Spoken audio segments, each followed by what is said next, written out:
Manipuri wari leikol na mayam taram nokjeri. Croatia hariba lamdugi achippa tauna madalaiba Franisela ki punsi wari asi aphawbu Hollywood cinema amabu malaba asengba punsi da thokpani haibada thajaningai oidraba mahak ki asengba thokhiba punsi ki thodok sing mahak achamba music ki oza amani adubu mahak ki laibakna mahak bu aphawbu legend amu ehanki miyamna mahak bu the world's luckiest and unluckiest man haina khangnaki karigino hairabada mahak asibabu amurak anirak tanattana taret lak nangthok hauki aduga aroibada achauba lottery ama phauki khudol tamjeri Franisela the world's luckiest unluckiest man wari asi 1962 dagi hauki Franina train tongduna Croatia gi chingsang paring da chatlam khongchat adu ahan badadi yamna ingna chikna nungaina chatlam ningtham thagi aingba matam oibana unsu mapanda angauba chinina chaitharapugum makup makup tai yengbada angauba machugi ching amasung turel gi ayekpa saktam mali adubu khanghaudana khudong thiba ama laklam mahakna tongliba train adu tali dagi nanthaduna yamna ingkraba freezing water na cheliba arubu turel amagi manungda tasen khiram passenger mayam adu ising adu ingman khibana amadi train gi thong thongnau hangdokpa ngamdaduna miyoi kaya gi punsi manglam adubu mahakti upay ama tawduna thongnau ama thugaiduna iroiduna laklaga hinghoba ngamki mahakki pambom ama teklammi amadi ingmanduna hypothermia tawrami adubu matam chana kanbinaba mi sing lakpadagi mahak hinghokhi thaudoksina mahakki ahanba sibadagi nanthok hobani ani subada mahakki ahanba thaudok thokraba matung chahi ama leiraga 1963 da commercial flight ama tongduna mahak chatlami mahakki mapunsi gi ahanba amadi aroiba commercial flight tongbo oigadawribani plane adu wangna pairingaida khanghaudana plane adugi thong adu phakaiduna paithokirami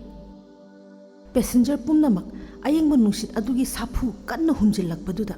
ngauduna launarami adubu thong mayada phamhowa Franedi thong adu paithokibaduda mahak masasu paithokiduna ahangba atiyadagi taraklami mahakna lobuk amagi mayaida tasilakpada lobuk mayaida wangna paiduna thamlamba charu singi mathakta tasinduna hinghorami thaudok aduda plane aduda tongba passenger 18 pumnamak amata hinglamde adubu ngaklibadi mahakti khara khetpa hubatpa natana thoidokpa khudong thiningai oiba sokpadi yawramde thaudok adudagi mahak punsigi oina amuk hanna plane tongkhidre ahum suba thaudokna plane crash ki thaudok thokraba matung chahi ahum leiraga 1966 da mahakna bus tongduna chatlingaida bus ado lambi dagi nanthakiduna achobu turel lamada amuk tasinkiram thaudok aduda miyoi manga iraknaduna siki adubu mahakti iroiduna laklaga thoidokpa asok apan yawdan hinghokhi madudagi mahakna ising haibasi mahaka yamna paknadabara haina khanki mari suba thaudokna bus accident ki thaudok thokraba matung chahi mari leiraga 1970 da mahak masana oina gari thauzarage masina pharani khanduna car amada mahakna thauduna chatlami mahakna car adu yangna thauringaida engine adu khanghaudana mai hauraktuna mai chakhatlaklami Franina car adu khamna bohotnarami adubu yamna thuna mai aduna car adu sinba thungna chaksilaklami mahakna achimba car adu dagi chongthoraklami adubu mahak maina khara khak chakpa natana thoidokpa serious oiba sokpa yawdana hinghorami adubu car adudi achauba maibul ama onkhiduna tangoi tana chaklami manga suba thaudokna car accident thaudoki matung chahi ahum leiraga 1973 da mahakna oil pump amadagi mahakki car gi thau haluraga yumda halakpagi lambida mahakki car gi thau kapnanaba fuel pump adu fail oiraktuna thau singdu engine da yamna kapsin khibana khanghaudana car adu pokhairaklam pokhaibeduda car gi thongsing paithokhirami mahaksu car adudagi chongthok hauduna amukkasu hinghorami mahakki masam amadi unsa khara maina chakhirami adubu thoidokpa khudong thiningai di oikhide thaudoksing asidagi mahakpu miyamna curse पाप लेबा Meera हाइना ngangnaki aduga kharana mahakpu ishorna bless tauba ishorna chanbiba mira haina ngangnaki chaurakna chahi kun mukti mahak ingna chikna mahakki music class tauduna nungaina leiki adubu mahakki laibak phaba haigadra laibak thiba haigadra mangonda thokliba thodok singdu loiramde taruk suba thodokna 1995 ta mahakki lam Croatia gi Zagreb hairiba mafamdugi lambi amada makhongna chatlingaida bus amana mahakpu thomlammi mahak fit khara paithoktuna taki adubu handaksu mahak yamna ngakna khara khotpa amasung tatpa natana thoidokpa tawdana mahak hingokhi mahakpu yengba doctor singna mahak sibu rubber na sabra haina hangnaba phawba yauna ki hai masina su loidri tarit suba thodokna mamangi thodok thokhraba matung chahi ama leiraga 1996 ta awangba chingi lambi amada mahakna car thauringaida mahaka hek mayoknana achauba truck amana yangna thaujilaklami yangna thaujinnarappanina mahak upai leitaduna mahaki car adu aruba lokha amada paithakirami adubu mahakti aroiba minute car adudagi chongthok hauduna lambi mapangi usasingi marakta panduna hingauki car adudi fit chahum lom luna paitharaga yesinduna pokhairam masidi aikoina action movie da ubudugi mowni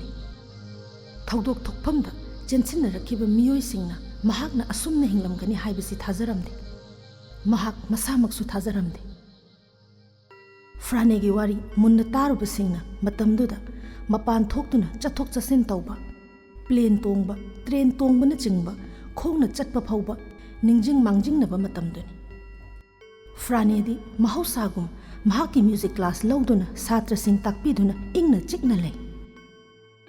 2003 lakle mahak masagi chahi humphutara humdoi sure nongma mahakna dukan amada changduna lottery ticket ama kaklam madu mahakna sum masagi nungaina ba kakjaban thoidokpa phawgani phawre karisu khalluba natte adubu yamna ngaklibadi lottery ticket ado mahakna phawki $1 million India ki paisa da chaurakna crore nipan ga lakh 35 gumbani franena plane train bus car gi crash kaya de hinghoduna khongna chatlinge da phawa accident thoktuna samna da hanjin tarek lag hingoraba matung hojik amuk millionaire crorepati habada oire atopa mi ama oirabadi asiguma paisa se laklabadi yum ingkhol sanalupana chingba lepsin naragadaban adubu franedi mahakna phawriba paisa $1 million ado mahaki family mahaki friends sing amadi local church da ayamba yen thoklami mahakna hai aidi asuk yamba sela si darkar oidi aigi apikpa nungairaba yum leiri aigi leikol leiri amadi aigi music khongnaba accordion leiri interview amada mahakna hai paisa na nungaiba leiba ngamloi money cannot buy happiness aigi nungairaba punsi amada hingli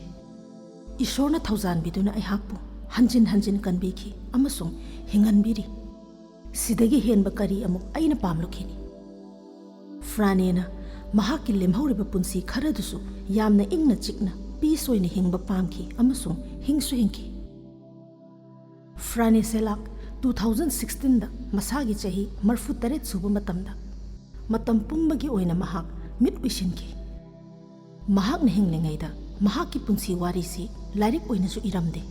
natragana cinema oina su puthoklamde adubu mahaki waridi dining table da internet da newspaper na chingba mafam singda liduna lehauri miyamna frani selaki punsi wari asi khwaidagi thajadaba khwaidagi ngakpa amani haiduna sonari matang asida manipuri wari lekolna pujarakpa ngasigi wari loisinjari pumnamakpu amukka hana khurumjari